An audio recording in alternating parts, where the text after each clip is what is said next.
Hi, everyone. Welcome back to another episode of Podio Commentary. My name is Matt Jarbo, and I'm going to be your host through this discussion of a movie that's come out recently that's kind of turned low-budget horror on its ear. I really feel there's no other way to describe Late Night with the Devil and its success as being anything other than monumental for the horror genre. And the horror genre, I've been saying this for like the longest time now, that and anime will ultimately be what saves movie theaters. They're currently having themselves a bit of a rough time, a bit of a hard time. However, horror fans show up. Let's just be fair. Anime fans, cartoon fans, they show up. Like those kind of genre movies really tend to do well.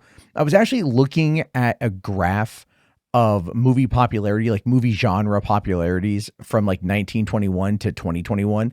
And thrillers had the largest growth and sustainability, which, and if you look at Late Night with the Devil as being something that would be more of a thriller than a horror, I've seen some people equate it to being a horror movie. I don't really feel it falls into that category because the movie isn't scary per se, right? There's a couple decent little jump moments for the most part, but it really is like a slow burn thriller and really good for like what they did with it. I don't know what the budget is, but it's got to be low because it's definitely something that was made for cable television. So probably like around $1 million, maybe $2 million, maybe under. I don't quite know. But the movie has gone on to, I think now I saw some articles today actually before I started recording this, but they were saying that it's now up to about $12.3 million. And it's also premiered on PVOD. So I don't know how much money it's done on digital, but right now we are seeing movies do very well on digital. So there's a high probability that Late Night with the Devil has made a fair amount of money and definitely earned a profit for Shudder. And Shudder, let's be fair. Let's be real. Shudder's kind of killing it.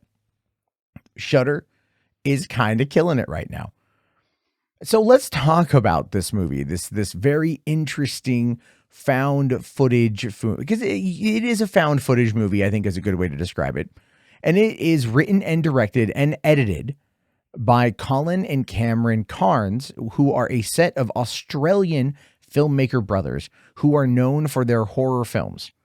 These guys I just want to give you a bit of background on who these guys are, because they should right now have other movie deals lined up. Like they should absolutely have other high budget movie deals lining up because they've clearly been able to deliver on something that's been successful and turned a profit. So right now, if you're getting in on if you're buying in on the Colin and Cameron Cairnes fandom, if you want to become a fan of the Cairnes brothers, now is the time to do that. So anyway, these guys have been collaborating on films since the early 2000s. Their original breakout movie was the 2012 horror comedy 100 Bloody Acres, which actually did pretty well at some film festivals. And so these guys mostly operate in the low budget horror fare. Okay. So after they did 100 Bloody Acres, they did Warren and Hall, which was a TV series in 2014. Then they did another feature film in 2016 called Scare Campaign, which sounds pretty interesting. To give you a quick rundown on what this movie is, this synopsis, in case you're curious for more. This one is about a group of people who run a TV show where they set up locations to scare people. Things go horribly wrong when the producer wants them to get darker as they set up in an asylum to spook their new target, a creepy guy who used to work there. So the idea essentially is like, hey, we're a reality show, kind of like Punk'd. We get people to come on into these scary locations. We scare them, yada, yada, yada. And then in this particular case, it's, psychopath. They screwed with the wrong hombre, so to speak. And that is Scare Campaign. Actually, it's one I do want to check out. It sounds pretty interesting. And it goes to show you that these guys know a thing or two about navigating the low budget indie horror world, which again, let's be fair, is a lot of what indie horror is. It's all just like low budget movies. And these movies mostly come and go. I don't mean to sound insensitive. I mean, I made a really bad thriller, point of view found footage thriller I love it and hate it simultaneously at the same time. But I made that in 2010. It's called In Search of. And, that movie like just kind of went nowhere. Right. And that's okay because I still made it. I still like it ultimately, but it went nowhere. And, that's just kind of the building block. I still want to get back into making movies.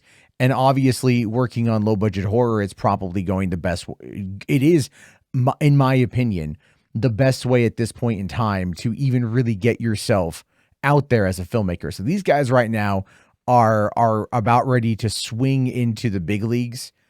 And honestly, after watching this movie, I really do. I had some complaints with the movie. Don't get me wrong. It's not a perfect film, but with what they were able to do and how they were able to do it, I have to give them a lot of credit. So to give us a little bit of information about like the history of this film, how it came together, there's not a lot of info about them coming up with the idea, but they did announce that it was going into production on February 13th, 2022 with the Emirati studio Image Nation and the American genre label Spooky Pictures attached to producing it.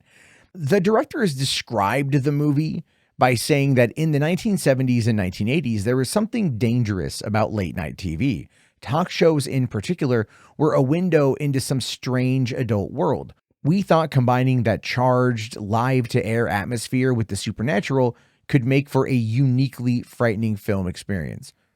And they were right. They were right to make that approach. They were definitely right to create a story set during Sweeps Week in 1977. Sweeps Week starts on a Monday, and it just so happens that Monday, October 31st, 1977, was the day where both the Sweeps Week and Halloween collided together, and it just kind of set the stage for this tale of a late night talk show host who's running up against Johnny Carson, can never quite top the master, although quite frankly, who could, and then has to resort to trying to get really spooky and really creepy during Sweeps Week in order to get the advertisers to stay on and in order to keep the show afloat. It's an interesting take on what could almost be the same kind of story as like Empire Records. We have to save the studio. We have to save the radio station. We have to save the camp. We have to, all of these elements, right? It's very tropey on that front. We have to save the show. But how do you do it? You start to craft all these crazies. You have a person who's a medium who comes on in, and you have a person who was a magician who now debunks magicians. And I thought that was really great too. I really enjoyed that particular character. That was Carmichael Haig, played by Ian Bliss, who is a former magician turned skeptic. The character does very much take his inspiration from James Randi. James Randi was an old magician turned skeptic who very much liked to debunk charlatans. That was his big deal. He loved to debunk charlatans. And he even put out a reward for anyone who could prove that they had the mystic arts, that they had the ability to tap into the supernatural. And throughout the course of his life until he passed away, no one was ever able to claim that bounty. And in this particular movie, yeah, it's very much a James Randian type character. I mean, they don't even hide their influences for Carmichael Haig. He's brash. He's kind of a douche throughout the movie, but he's doing this because he feels that everything is a scam. And he even goes as far at one point. There's a great part with Christu, the psychic, and he's kind of bombing here and there. He's bombing with the audience. It seems kind of fake. It seems kind of planned. Turns out it is. It was a plant in the audience to kind of like throw him off for a little bit and to make the audience kind of doubt his abilities in order for him to be able to then wow everybody by getting it right. And what he did was a cold reading on these two women. And the way that he did it, I'm watching this and it reminds me of some of the people who would have, the James Randi. I forget the guy that James Randi had found this out about, but he had someone ask questions of the people who were there ahead of time. And then he would have an earpiece. I think the guy's wife was back upstairs, and she would be feeding him information in order to make it seem like he had the ability to tap into the supernatural. And in this movie, they have a great scene where he's talking to these two women, and they're talking about the dad who died. And it's really good because you can see the audience is like believing it. They're buying it. It's really kind of intense. Now, it's hard to suspend disbelief to believe that the situation is like legitimately happening, because right afterward, he ends up getting a real call from somebody. Someone starts to, try to come through. He starts yelling out, "Is anyone out there? Does anyone out there know a Minnie? Please answer the call. Please answer the call." And yet no one does anything, right? Jack Delroy, the host of the show, Night Owls with Jack Delroy, played wonderfully by David Dastmalchian. Am I saying that? If I mispronounce it, I apologize. But I love this guy and everything. He was so good in this role. And he's, doesn't say anything. And then later on, he's like, "Oh no, Minnie was like the nickname for my wife." He admits it later on after Christou kind of like has a seizure and then starts to puke up black bile and then ends up getting rushed off and then dies en route to the hospital. Again, kind of like, okay, this happens. This establishes that there's something there that is supernatural that's potentially happening. Of course, gets a little bit weird, but we don't quite know. But I am getting a little bit ahead of myself here because the opening of the movie set the stage in a way that I don't necessarily feel that the rest of the movie lived up to, because the opening few minutes of the movie, the history of Jack Delroy, the story of him starting off as a radio DJ, then becoming a TV show host, and the show doing really well, and his wife Madeline and him having a great relationship. And he even went to the Grove, which was an all gentlemen's club in, Marin County in California, north of San Francisco, which, by the way, is the actual place of the Bohemian Grove, which, if you don't know, the Bohemian Grove, according to their Wikipedia, is a restricted 2,700 acre campground in Monterey, California. It was founded in 1871, and it belongs to a private gentleman's club. This is what's known as the Bohemian Club. In mid-July each year, the Bohemian Grove hosts a more than 2-week encampment of some of the most prominent men in the world. Just to give you an idea of who has been there: Ronald Reagan, Richard Nixon, George H.W. Bush was a member, William Randolph Hearst was a member, Henry Kissinger was a member, novelist Jack London was a member, and even Theodore Roosevelt, one of the presidents of the United States. I mean, the multiple presidents of the United States have been members of this organization. So the reason why I'm bringing it up is it's very interesting that the popularity of the show for Jack was that he ended up being part of the Grove. And it was an interesting little element because I recognized it as the Bohemian Grove right away, and I've always been fascinated by the Bohemian Grove. And then what caught my attention was the fact that Michael Ironside was the one doing the narration, which was even cooler. I mean, out of everything in the movie, Michael Ironside narrating was the best part for me personally. I just happen to be a really, really, really big fan of Michael Ironside. And so after they establish everything and that, he went to the Grove, and his wife, Madeline, played by Georgina Haig, who you might remember from what show was it that she was on with Joshua Jackson and Anna Torv? Fringe. She was on Fringe. She was their daughter from the future in an alternate dimension.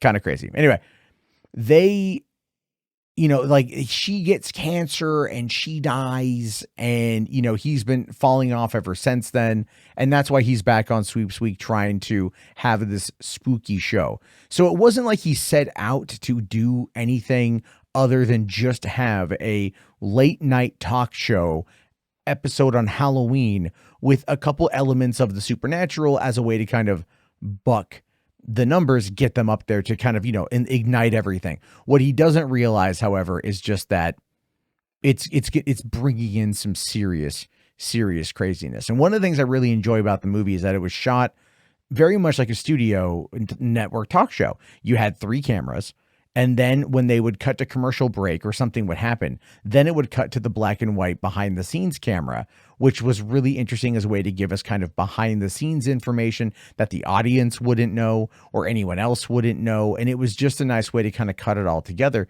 because really the whole point of the night was that he wanted to bring on parapsychologist June Ross Mitchell and her latest subject, if you will, a teenage girl named Lily Diabo.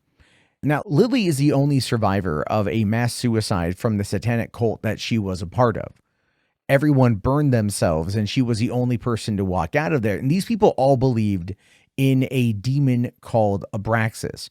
And the idea is that she kind of was the sole survivor because she was possessed by Abraxas or potentially a subordinate to him. It's never explained who the demon is or where he comes from or anything else, just that he's known as Mr. Wriggles. And the reason why he's known as Mr. Wriggles is because he wriggles his way into her body. And Jack has been, mourning the loss of his wife, and he apparently has been having this relationship with June that was kind of alluded to. Like, if you just pay attention to some of the body language between the two of them, it feels like there's more of a relationship going on rather than a late night talk show host and his guest. But it is confirmed when Mr. Wriggles makes the appearance that, yeah, Jack and June went up a hill to fetch a pail of water, and then he fell on some, genitals. That happened. And so it's really interesting that we get a bit of look into this, but it also starts to kind of like get out of control, because you've got Carmichael Hagen. He's trying to then prove to the audience that it was really all just a hypnotic act. And he kind of goes back to his bag of tricks when he was a magician, and he hypnotizes Gus, the co-host, into believing that there's worms in his belly, and he looks down and there's worms. He's like, he freaks out and everything. And that's what the audience sees. And then they play back the tape, and really it's just a hallucination. It's interesting that they were able to showcase the power of Carmichael's magicianry, if you will, his ability to kind of hypnotize the audience, as being a bit of a MacGuffin, as being a bit of just a red herring for whether or not Lily is really possessed by this demon. But then ultimately Lily kind of goes crazy, and the demon comes out and kills Carmichael and kills June and kills Gus. And then everyone starts to flee, everyone starts to run. But then Jack is again. So now this is where I have some complaints with the movie, right? So we get some info about Lily being part of the cult and everything else. But then when we go into this weird flashback scene, we find out that the cult was actually part of the Grove, and that Jack himself was a member of that cult, and that he had basically given his wife cancer as a way to secure his success. Where the idea essentially is that he gets 7 years of good luck, and then the devil comes to collect his payment. And the payout, the sacrifice, was his wife, but in 7 years, he was going to have to then pay it back, I guess. And this was the 6th year of the show, meaning that he had in fact done this before going into doing Night Owls with Jack Doherty. And so, it's like a little confusing on the timeline. They kind of jump around a little bit. You don't quite know what's going on. And then they also kind of break their own storytelling conventions. All right. If the show was shot using 3 cameras and the behind the scenes camera, and then all of a sudden at the end of the movie, it transfers into this, we get the perspective of Jack's consciousness, and he's going through what had happened with the cult and the Grove and the demons and the owls, and then his wife getting sick, and then his wife begging him to kill her, begging him to put her out of her misery, and all that stuff. And then he grabs the ritualistic dagger that was found at the scene of the cult suicide, and he stabs his wife to release her from the pain. And that's when he kind of snaps out of it, and he realizes that he had in fact stabbed Lily to death, and everyone else is dead around him. Sirens are coming in the distance, and then the movie's over. And It's again, it's one of those things where it's like this, the concept is really, really, really good. The concept is really amazing. And they're nailing it, they're nailing it, they're nailing it. And then they don't know what to do. I said the same thing about Blair Witch, the 2016 Blair Witch I recently talked about on the show. It was like, was it aliens? Was it interdimensional beings? Was it a weird spot in the space-time continuum, like a paradox location type situation for that movie? Because we don't know. Stuff just gets weird, and it's not really about a witch anymore. Now it could be aliens, and it becomes so much of this expansive storytelling ideas when really all you need to do is just keep it simple. Right? The idea of going into Jack's mind and seeing everything to get the full story. Yeah, I liked it. It made sense. It helped with the story.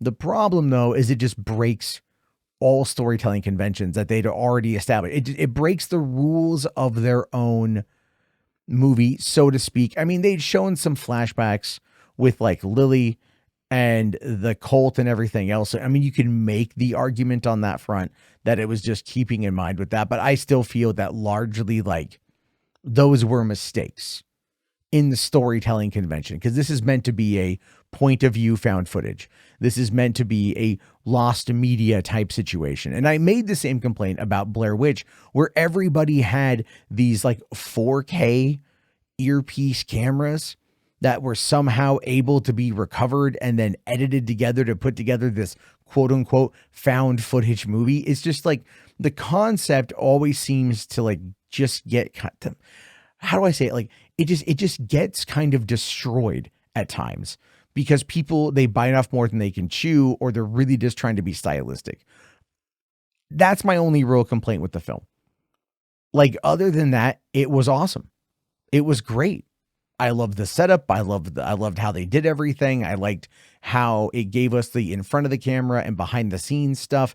You know, it really made it feel like it was this real life situation up until these moments of, hey, we're going to break our own conventions. We're going to break our own rules. And I guess you kind of have to do that, because how else are you going to do that kind of storytelling? I can't sit here off the top of my head and be like, yes, this is how I would do it, because I'd have to sit down and like legitimately think about it. But, you know, whatever. It's small complaints from otherwise an overall great project. The movie did have a little bit of controversy, which I thought was kind of weird. The movie had used, for probably no more than 20 seconds, 3-4 pieces of AI art. And they did this for simply just like, you know, transition screens, like we're currently experiencing technical difficulties, or we'll be right back, or whatever. It was, you wouldn't even know it was AI art unless you know that people were upset about the movie using AI art. And if you haven't paid attention to social media, there's a big how to do right now about filmmakers and people in the industry using AI art. And these filmmakers made this movie back in 2022. Meaning that they would have gone and used the AI stuff back probably in the early days of DALL-E 2, which means that there wasn't that stigma attached to it. There wasn't that weird, obsessive, destructively obsessive stigma attached to it in many ways. And I feel like it's not a big deal. It is absolutely positively not a big deal. You had some people out there calling for the boycotting of the movie. You had other people saying just pirate it when it comes out, like don't support it, yada, yada, yada, burn it to the ground. I mean, all of this crazy nonsense, because the people that are so vapidly insane against AI art are just worried about like transitional like images. That's it. And the thing is, if you don't know that it's AI, you're not going to know that it's AI. It is completely inconsequential to anything. But of course, the internet's going to the internet, and the internet's not always going to have all the facts and logic and reasoning behind the reactions. But that is the only controversy that the movie has. And so much so that it's listed in like their AI or in their Wikipedia page, talking about the whole controversy, which again, the movie came out a couple months ago. It's now on PVOD. Soon it will be on home video. It will be on Shudder if it's not already. People can watch it whenever they want. It's made $12 million in the theaters. Clearly, the people that went to go see it didn't care. and like the movie well enough to talk about it. And I always find that to be the funniest thing because it's just blown so out of proportion. The movie is really good. The movie is really, really good. It's got a good setup. It's got good actors. It's got a great lead. It makes you, really kind of wonder what's going on. You care for Jack's character because he lost his wife and he's trying to save his show, trying to save people's jobs. Like you can relate to that. You can really identify with that. But then of course, at the end, when you find out that he was involved in these ceremonies and he had met Abraxas previously and all that kind of stuff, you have to go, oh, maybe he wasn't the good guy. Maybe he just played with fire. And in the end, he lived, but it cost him his wife. It cost him his new girlfriend. It cost him his show. It cost him his friend. It cost him his other friend. I mean, people died because he was messing around with some stuff he didn't understand. And that, of course, is probably like the moral of the story, all things considered.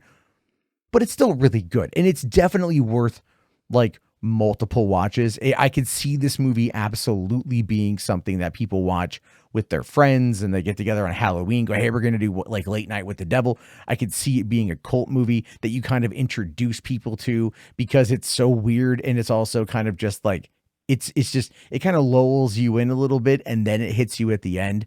It's a well-made movie. And like I said, the brothers who made this, they're going to probably get some really, really, really good deals from outside of Shudder. I could see Blumhouse hitting them up and being like, hey guys, come on, like, let's get to work. I could see, Lionsgate coming to them. I could see Sony, any of the studios coming to them. Paramount right now has got Walter Hamada overseeing their horror department. I can see Hamada on the phone with them right now, trying to get them to come on in and pitch ideas and get a movie made that can then get out in theaters and make some money. Because as I said at the beginning of this, horror fans show up.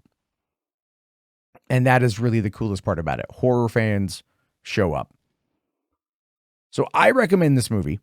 I really would love to know your thoughts and your opinions on this one. Let me know in the comment section here on YouTube. If you're listening to this where you get your podcasts, please go to iTunes or Apple Podcasts, leave a review. Find me on social media at mjarbo, and be sure to give me a follow and let me know you listen to the show. I will talk to you guys later for another episode. I think the next one I'm going to do is probably the Bad Boys movies. And then I've got some sponsored episodes to do over the weekend. So keep an eye out for that. And if you want to sponsor an episode, if there's a movie you want me to watch and talk about, you guys can hit me up. We'll talk about that or patreon.com/Matt Jarbo. Thank you guys very much for listening to this episode of Podio Commentary. Have yourself a great day. Thank you again and peace out.